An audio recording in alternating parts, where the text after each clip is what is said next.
অভিষেক বন্দ্যোপাধ্যায় কেন গ্রেপ্তার হন না?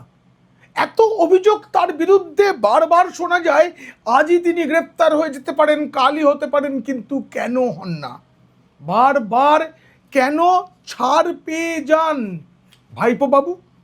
নতুন সরকার ক্ষমতায় আসার পর একের পর এক নেতা, প্রাক্তন মন্ত্রী থেকে অন্যান্য নানাভাবে অভিযুক্তরা পালিয়ে গিয়েও গ্রেপ্তার হয়েছেন। কেউ বাংলাদেশে পালাতে গিয়ে, কেউ ওড়িশায় পালাতে গিয়ে গ্রেপ্তার হয়ে যাচ্ছেন। কিন্তু ভাইপো বাবুকে বারবার তলব, তিনি কখনো যান না, কিন্তু তিনি গ্রেপ্তার হন না কেন? কেন ছাড় পেয়ে যান?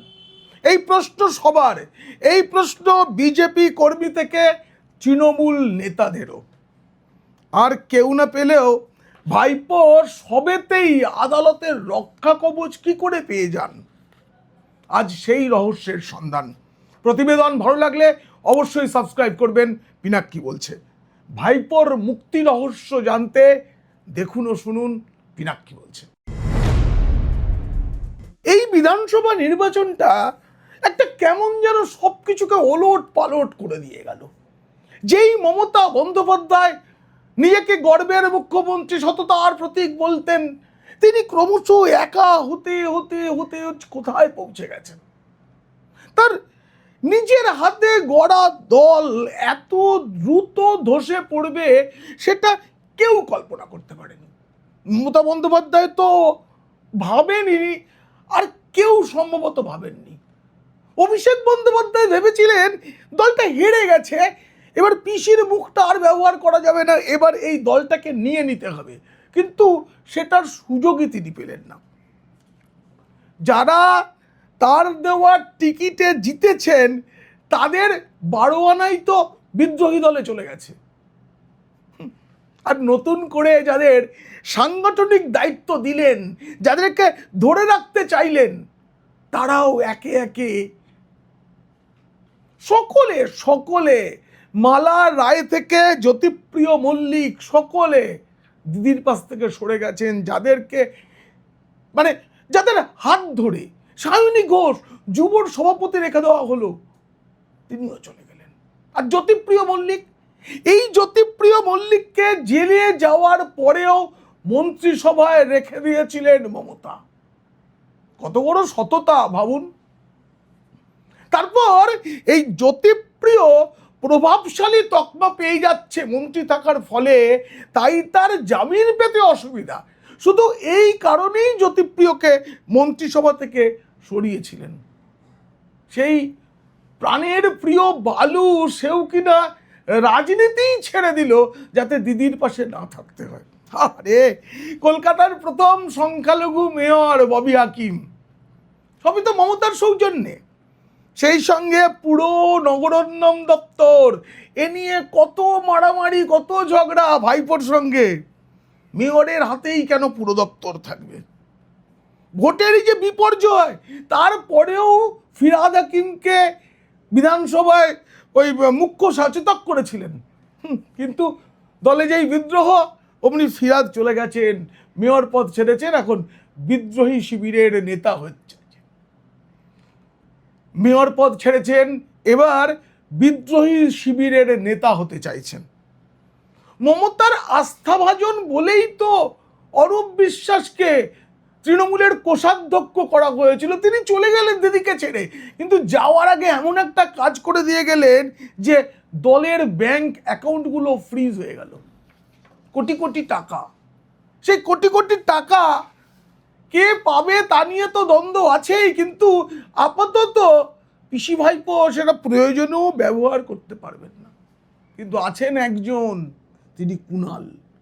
ভাইপোর কথা বলতে গিয়ে এত কথা কেন বললাম এই কুণাল পর্যন্ত পৌঁছানোর জন্য, যে কিনা সারদার মিডিয়ার হেড ছিলেন। প্রত্যেক কথা, সারদা চিটফান্ডের যে কোম্পানি, সেই কোম্পানিতে চাকরি করতেন। মূলত সেই অপরাধে তাকে মমতা বন্দ্যোপাধ্যায়ের পুলিশ জেল খাটিয়েছে, গ্রেপ্তার করেছে। পরে তো সিবিআই, সবাই তাকে জেল খাটা কুণাল বলে। কিন্তু সত্যি এখনো তার বিরুদ্ধে তেমন কিছু প্রকাশ পেয়েছে কি? হঠাৎ করে আমি কুণাল ঘোষের পক্ষ নিচ্ছি এরকম ভাবার কোনো কারণ নেই, এটা আমার বরাবরের বক্তব্য। তাকে চোর কুণাল সবাই বলে বটে, কিন্তু কি চুরি তিনি করলেন? আজকাল সব বিধায়কদের দেখা যাচ্ছে যারা মন্ত্রী ছিলেন তৃণমূলের, ত্রিপল থেকে শাড়ি থেকে কন্ডম সবকিছুই তারা চুরি করে গুদামে জমিয়ে রেখেছিলেন। কিন্তু কুণাল ঘোষ মানে চোর কুণাল কি চুরি করেছিলেন এটা নিয়ে কিন্তু অনেক বড় রহস্য। সত্যি আমি জানি না কি চুরি তিনি করেছেন। অথচ জেলের কষ্ট যদি বলতে হয় তাহলে সবচেয়ে বেশি তার উপর দিয়ে গেছে, কারণ জেলে আত্মহত্যার চেষ্টা এবং মৃত্যু হতে পারত। জেল হাসপাতালে নিয়ে গিয়ে তাকে বাঁচানো হয়, তারপরে একটা মজার মামলা হয়েছিল যে তিনি কি আত্মহত্যার চেষ্টা করেছিলেন। যদি হ্যাঁ হয় তাহলে জেলের মধ্যে ওই ওষুধগুলো পৌঁছলো কি করে? মানে দুদিক থেকেই রাজ্য সরকার ফেঁসে যাওয়ার মতো অবস্থা ছিল। তারপরে সেই কুণাল ঘোষ দলের বিরুদ্ধে এত কিছু বললেন, তিনি যখন বলছেন মমতা বেনিফিশিয়ারি তখন সেই ভ্যান বাজিয়ে তার আওয়াজ আটকে দেওয়া হচ্ছে। এত কিছু আর কাউকে নিয়ে হয়নি। আবার জেল থেকে বেরিয়েই ভাইপোকে যুবরাজ সেনাপতি সব তাকে বলতে হয়েছে। কম কষ্ট? এ কষ্টের কি কোনো মাপ হয় না ভাগ হয়? ভাগ হয় না। শোনা যায় কুণাল খুবই সত্যবাদী এবং তিনি মমতাকে চিটফান্ডের প্রধান বেনিফিশিয়ারি যে বলেছিলেন সেটা আসলে সত্য ভাষণ ছিল। আমি জানি কেন ডেলোর পাহাড়ে তিনি নিয়ে গিয়েছিলেন সুদীপ্ত সেনকে। তার কারণ রোজভ্যালির গৌতম কুণ্ডুকে আর এক সংবাদ মাধ্যমের কর্তা তিনি নিয়ে যেতে পেরেছেন, তখন তাকেও তার চাকরিদাতা সুদীপ্ত সেনের কাছে নিজের ক্ষমতা জাহির করার প্রয়োজন ছিল, তাই তিনি আর একটা বৈঠক করিয়েছিলেন। সে যাক, কিন্তু প্রশ্ন হচ্ছে এই যে তিনি বেনিফিশিয়ারি বলেছিলেন মমতাকে, সেটা যেমন সত্য, এখন তেমনি ভাইপোর সচিব সুমিত রায়কে নিয়ে তিনি যা যা বলছেন সেটাও সত্য, কারণ তিনি সত্যবাদী। তিনি দলের বিরুদ্ধে যা যা বলছেন সেগুলো সব সত্য। পুলিশ সুমিত রায়কে খুঁজছে, সুমিত রায়কে ধরলেই নাকি অ্যারেস্ট হয়ে যেতে পারেন ভাইপো, তার কাছে সব আছে এবং ভাইপোই নাকি তাকে লুকিয়ে রেখেছে। এর জন্য ভাইপোর বাড়িতে সর্বশেষ তার টাওয়ার পাওয়া গিয়েছিল বলে সার্চ হয়েছে। কুণাল তো বলেছেন যে ক্ষমতায় থাকার সময় সুমিত বস ছিলেন দলের। সুমিত রায় ফ্যান ক্লাব তৈরি হয়ে যায়, সেই ফেদেববাজগুলো কোথায়? ঠিক এই প্রশ্নটা তিনি তুলেছিলেন মিডিয়ায়। সুমিত রায় জাতীয় লোকজন পার্টির 12টা বাজিয়ে দিয়েছে এবং কুণাল এই অভিযোগও করেছেন যে তিনি যাতে বেলেঘাটায় টিকিট না পান সেই চেষ্টা করেছিলেন সুমিত রায়। আসলে কি ভাইপো? সুমিত রায় তো ভাইপোর কণ্ঠস্বর ছিলেন। ভাইপোকে ফোন করতে হলে তো সুমিত রায়কেই ফোন করতে হতো, তিনি তো হ্যাঁ না ইত্যাদি জবাব দিতেন। তাহলে কি ভাইপোর দিকেই তার নজর ছিল? মনে রাখতে হবে সই জাল কাণ্ডে ভাইপোর মুখোমুখি কুণালকেই বসানো হয়েছিল এবং সেখান থেকে তাকে আগে ছেড়ে দেওয়া হয়, তিনি বেরিয়ে সোজা পিসির বাড়িতে এসেছিলেন। আমি জাস্ট এই ঘটনা পরম্পরাগুলো বলছি, আপনারা মিলিয়ে নিন। কুণাল ঘোষ কি চান তার মতো? তার কাছেও কি এই প্রশ্নটা আসে, ভাইপো কেন অ্যারেস্ট হয় না? এই যে সুমিত রায় প্রসঙ্গে কুণাল ঘোষ এগুলো বলেছেন, তার হ্যাপা কম হয়নি।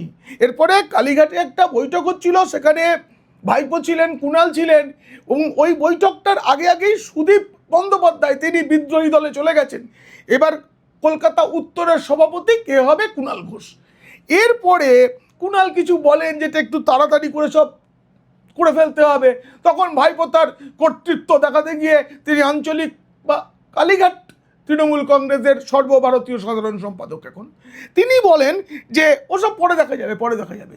তখন কুণাল ভাইপোকে সরাসরি বলে দেন, অভিষেক তুমি লেবু কচলে আর তেতো করো না, বলে দিয়েছেন। যদিও তারপরে আবার তাকে সেনাপতি, যুবরাজ এসব বলতে হচ্ছে, এটা তো তার একটা কষ্ট, সেটা আমি কুণাল ঘোষের কষ্ট বাদ দিলাম। কিন্তু এই বৈঠকটা হওয়ার পরে আরো গোলমাল চলে। গোলমাল এমন জায়গায় যে অভিষেক শেষে জিজ্ঞেস করেন, তুমি কি ঝগড়া করবে বলেই এই বৈঠকে এসেছিলে? যাকে উত্তর কলকাতার জেলা সভাপতি করা হচ্ছে তাকেই প্রশ্ন করা হচ্ছে, ওই বৈঠকে তুমি ঝগড়া করবে বলে এসেছিলে? তখন কুণাল বলেন, ঝগড়া আমি করিনি, আমি যেটা বলার বলেছি। কুণাল কিন্তু সত্যবাদী, এরপর অভিষেক প্রশ্ন করেন, তুমি সুমিত রায়ের প্রসঙ্গে তুমি কি বলেছো, তুমি আমার আর সুমিতের বিরুদ্ধে কেন কথা বলেছো? তখন কুণাল বলেন, আমি তোমার বিরুদ্ধে কোনো স্টেটমেন্ট দিইনি, তুমি সুমিতকে কেন নিজের কাঁধে নিচ্ছ? এই যে বিষয়টা মানে এমন জায়গায় পৌঁছয়, মমতা বন্দ্যোপাধ্যায় বেরিয়ে এসে দুজনের মাথায় হাত দিয়ে ঠান্ডা ঠান্ডা কুল কুল, উনি যেমন বলেন না কিরকম করেছেন।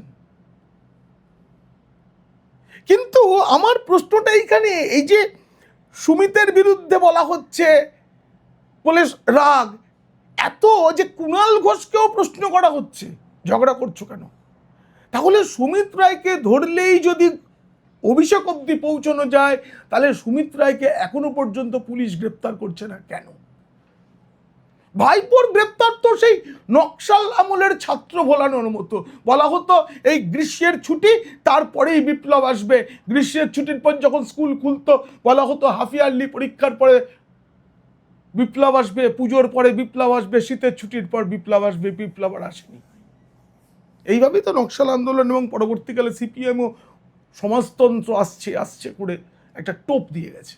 ঠিক তেমন করে ভাইপোর গ্রেপ্তার, প্রাথমিক নিয়োগ দুর্নীতি, ভোটের প্রচারে হিংসা ছড়ানো এবং সইজাল, তিনটে ঘটনায় এখন তার জেরা চলছে। প্রাথমিকের নিয়োগের জন্য ইডি আর বাকি দুটিতে সিআইডি। সম্প্রতি একটা কাগজে আমি হিসেব দেখলাম, মোট 4 দিন যে জেরা হয়েছে, 31 ঘন্টা জেরা হয়েছে। রাত পার হয়ে গেছে, 8.5 ঘন্টা, কোনোদিন 11 ঘন্টা। আদৌ অভিষেক বেরোবে তো? তারপর দেখা গেছে অভিষেক বেরোলেন, সাদা জামা পরে তিনি চলে গেলেন।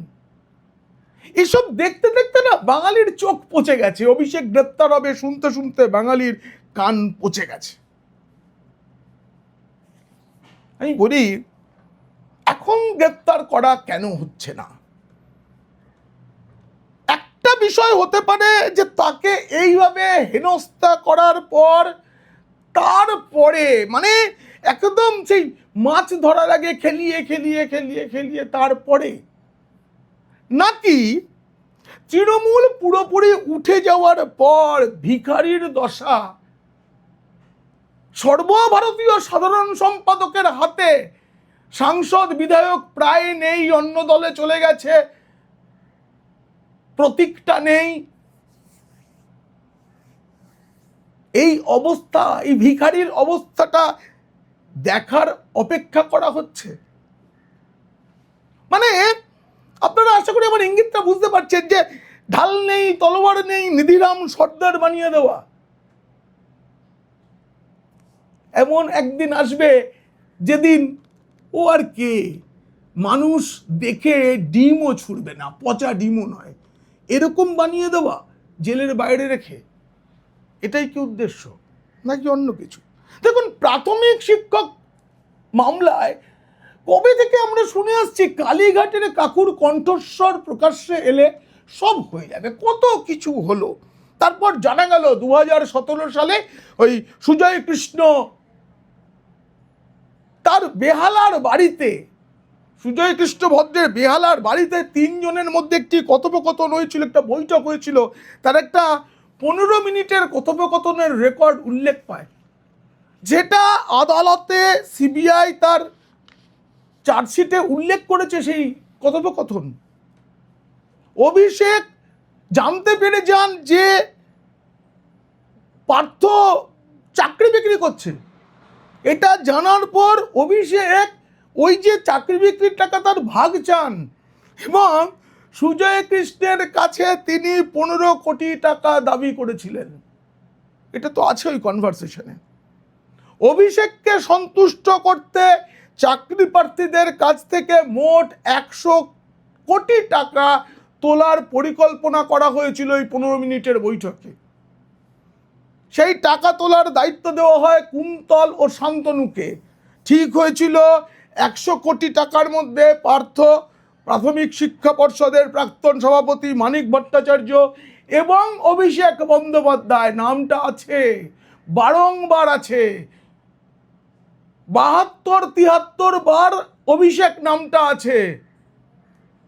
তাকে 20 কোটি টাকা করে দেওয়া হবে এই চারজনকে, বাকি টাকাটা নিজেদের মধ্যে ভাগ করে নেওয়া হবে। এই যে কণ্ঠস্বর, এ তো পাওয়া গিয়েছিল। এত বড় অপরাধের প্রমাণ পেয়েও গ্রেপ্তার করা যায় না, নাকি এই সময় নষ্ট করা, সময় নেওয়া, এটাও কোনো ছক? মানে মামলা লড়তে লড়তে আর তদন্তের জিজ্ঞাসাবাদে হাজিরা দিতে দিতে অভিষেক বন্দ্যোপাধ্যায় বুড়ো হয়ে যাবেন, দাঁত পড়ে যাবে, ততদিন পর্যন্ত বাঙালিকে বলা এই তো হচ্ছে, এই তো হচ্ছে, এটাই কি ছক? জানি না। নতুন সরকার হওয়ার পরে কে না গ্রেপ্তার হয়েছে।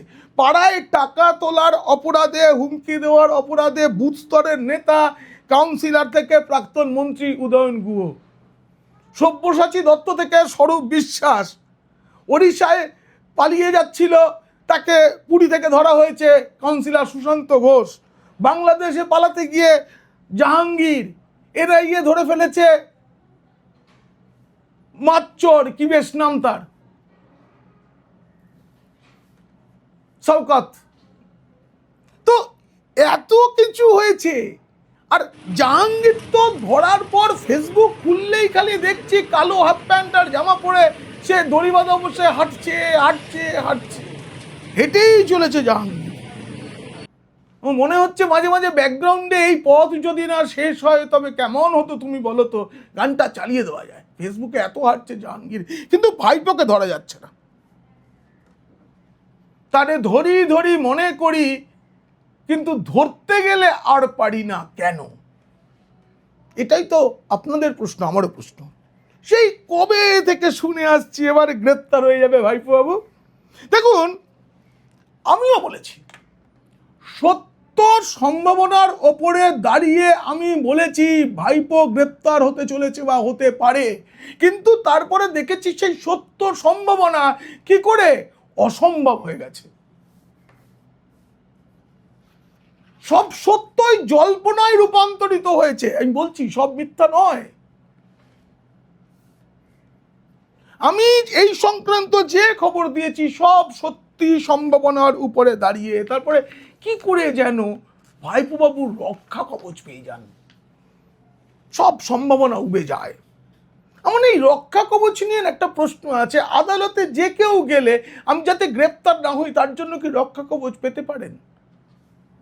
খালি বিখ্যাতরাই কেন রক্ষা কবচ পান, এবং বিখ্যাতদের মধ্যে আরো বিখ্যাত তর বা তম ভাইপো কেন বারবার রক্ষা কবচ পান?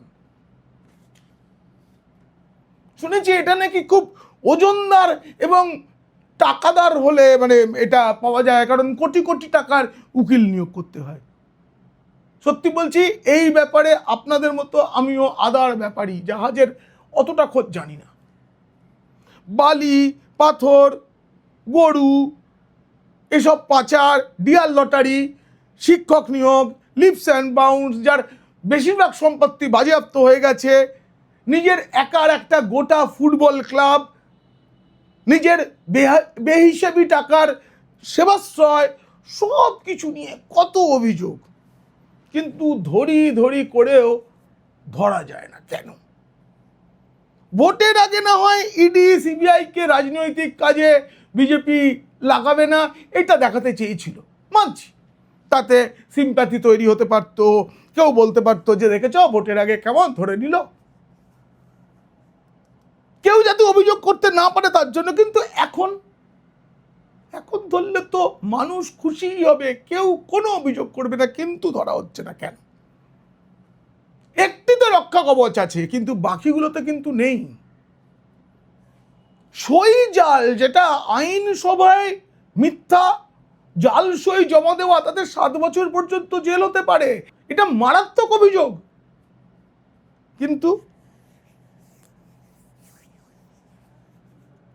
ভাইপো বাবু এই রক্ষা কবচের নামে বেলে থাকবে আর কুণাল ঘোষ জেলে খাটবে, এটা তো হতে পারে না।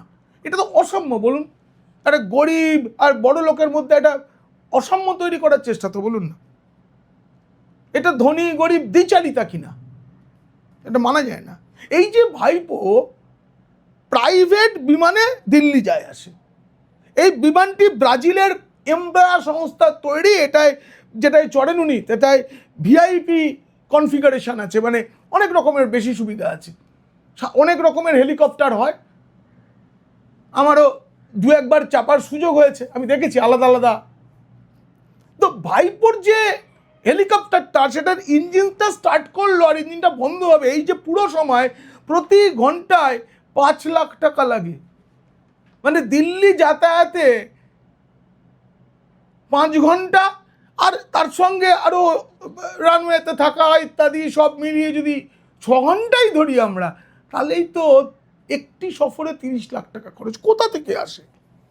আমি বারংবার ভাইপোর 3বার নির্বাচনে দাঁড়ানোর হলফনামা দেখিয়ে বলেছি, তার যে ঘোষিত আয় তাতে তিনি বেশ গরিব। তার গাড়ি নেই, বাড়ি নেই, তেমন সোনা রূপো নেই, কোথাও জমি নেই, কোথাও ফ্ল্যাট নেই, অথচ তার 24টা সম্পত্তির খোঁজ পাওয়া যায়।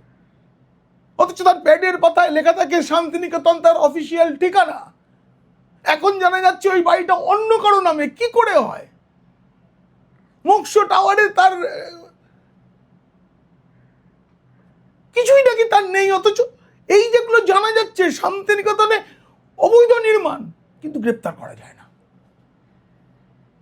বাড়ি নিয়েও তার জালিয়াতির অভিযোগ, কিন্তু গ্রেপ্তার করা যায় না। আমি দেখিয়েছি তার বাড়ি নেই, অথচ তিনি বাড়ি ভাড়া বাবদ টাকা আয় করেন। আমার পুরনো ভিডিও দেখতে পারেন, আমি নিজে বানিয়েছি।